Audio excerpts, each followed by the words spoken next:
John, more debt. I mean, do local authorities have the leeway right now to be doing this? I mean, just a couple of years back, it was about reining in leverage. Now, are we going back to the old playbook? I think the playbook at the moment is increase infrastructure spending to get this economy growing again. Li Keqiang, the premier, when he had that meeting, he raised the possibility of this additional 1.5 trillion yuan in bond sales. What that is the outstanding amount of government debt and the margin of that amount to the debt ceiling that China has. And so there's still a margin of about 1.5 trillion yuan. And so the government is raising the possibility that we will use that amount. They're looking for any way to squeeze some additional spending out of the government coffers that exist. And Beijing looking for different ways to boost the economy. When it comes to the property sector, we just had those numbers out from Country Garden as well. How big a drag do we continue to see this to be? And are we seeing any kind of policy response that can potentially, change the trajectory that it's heading in?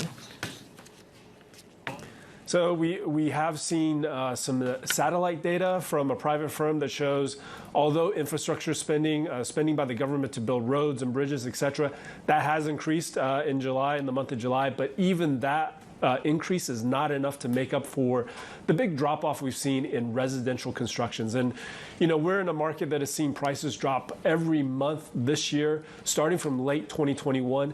And as long as prices are going down, it's very hard to see buyers coming back into that market.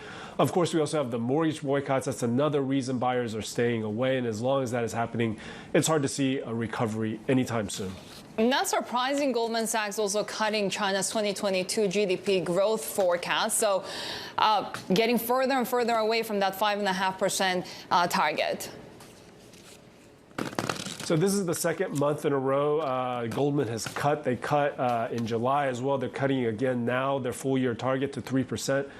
Look, China has plenty of problems. We've had all the COVID outbreaks in Hainan and Xinjiang, in Tibet recently. We also have now these electricity shortages in the west of China because of a heat wave combined with the drought and the lack of hydro, and that leading to industrial users. And even now, we're seeing residential users having their electricity cut back.